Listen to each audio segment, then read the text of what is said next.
Telangana municipal ఎన్నికల ప్రచారం climax కు చేరిపోయింది. సాయంత్రం 5 గంటలకి ప్రచారం ముగియనుంది. 2 వారాలుగా పార్టీల ప్రచారంతో హోరెత్తిపోయాయి మైకులు.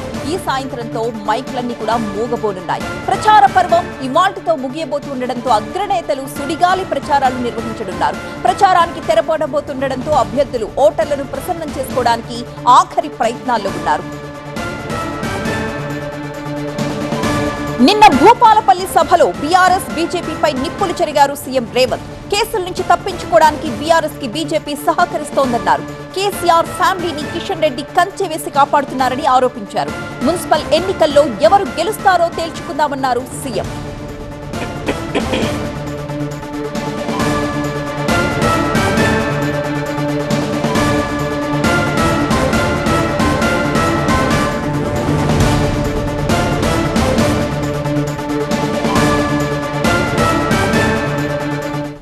బీఆర్ఎస్ బీజేపీ వేరు వేరు కాదు. బొమ్మ బొరుసు లాంటి వాళ్ళు, బిల్లా రంగా లాంటి వాళ్ళు, సోనియా గాంధీ గారిని, రాహుల్ గాంధీ గారిని, మీ మోడీ గారు, మీరు ఈడీ సిబిఐలతో వేధించవచ్చు.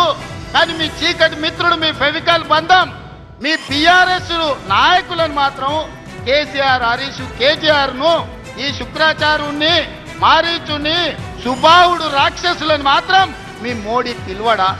ఎందుకు కంచేసి కాపాడుతున్నావు కిషన్ రెడ్డి అని నేను అడుగుతున్నాను.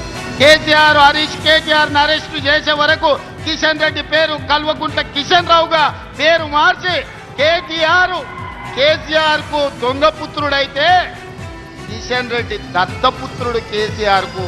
ఇద్దరు కలిసి కేసీఆర్ దోపిడిని ఈరోజు కాపాడే ప్రయత్నం చేస్తున్నారు. దెబ్బకు దెబ్బ కొడతాం, ఎత్తుకు పై ఎత్తేద్దాం. ఎవడు గెలుస్తాడో రేపు మున్సిపల్ ఎన్నికల్లో చూసుకుందాం.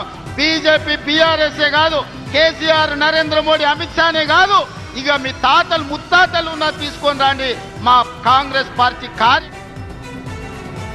సీఎం రేవంత్ పై మాజీ మంత్రి హరీష్ రావు విమర్శలు చేశారు. ఎన్టీఆర్, వైఎస్ఆర్, కేసీఆర్ సంక్షేమ పథకాలతో చరిత్రలో నిలిచిపోయారని, స్కామ్లతో రేవంత్ రెడ్డి చరిత్రలో నిలిచిపోతారన్నారు హరీష్ రావు. బీఆర్ఎస్ ఏనాడు బీజేపీతో కలవలేదని, తమ పొత్తు ప్రజలతో ఉంటుందన్నారు హరీష్ రావు. త్యాగాల చరిత్ర మాది, ద్రోహాల చరిత్ర మీది. అందువల్ల చరిత్రలో ఖచ్చితంగా పేర్లుంటాయి. ఎన్టీ రామారావు అంటే 2 కిలోల బియ్యం ఇచ్చిండనే పేరు ఉంటుంది. వైఎస్ రాజశేఖర రెడ్డి గారంటే ఆరోగ్యశ్రీ ఫీజు రియంబర్స్మెంట్ పథకం తెచ్చిన పేరు ఉంటుంది. కేసీఆర్ అంటే ఇంటింటికి త్రాగునీరు ఇచ్చిండు, 1 కోటి ఎకరాల మాగానిగా మార్చిండు, 2000 పెన్షన్ ఇచ్చిండు, రైతు బంధు ఇచ్చిండు, కళ్యాణ లక్ష్మి ఇచ్చిండు, కేసీఆర్ కిట్ ఇచ్చిండని కేసీఆర్ చరిత్రలో నిలబడిపోతాడు. నీకు ఒక చరిత్ర ఉంది. ఏంటిది అంటే బూతులు, స్కాములు. ఇది నీ చరిత్ర. చరిత్రలో నువ్వు ఒక బూతు పితగా, స్కాముల చరిత్రగా నువ్వు చరిత్రలో నిలబడతావు రేవంత్ రెడ్డి. బీఆర్ఎస్ ఏనాడు కూడా బీజేపీతో కలవలేదు. ఇద్దరు దొంగలే. బీజేపీ వాడు అంటాడు కాంగ్రెస్ బీఆర్ఎస్ పొత్తు పెట్టుకున్నారంటాడు, కాంగ్రెస్ వాడు అంటాడు బీఆర్ఎస్ బీజేపీ పొత్తు పెట్టుకున్నాడని.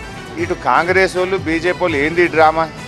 మేము కాంగ్రెస్తోని పొత్తు పెట్టుకోము, మేము బీజేపీతోనూ పొత్తు పెట్టుకోము. మా పొత్తు తెలంగాణ ప్రజలతో ఉంటుంది. తెలంగాణ ప్రజలే మా హైకమాండ్. ప్రజల ఆకాంక్షలకు అనుగుణంగా ఒక సెక్యులర్ పార్టీగా అందరినీ సమదృష్టితో చూసే బీఆర్ఎస్ పార్టీ.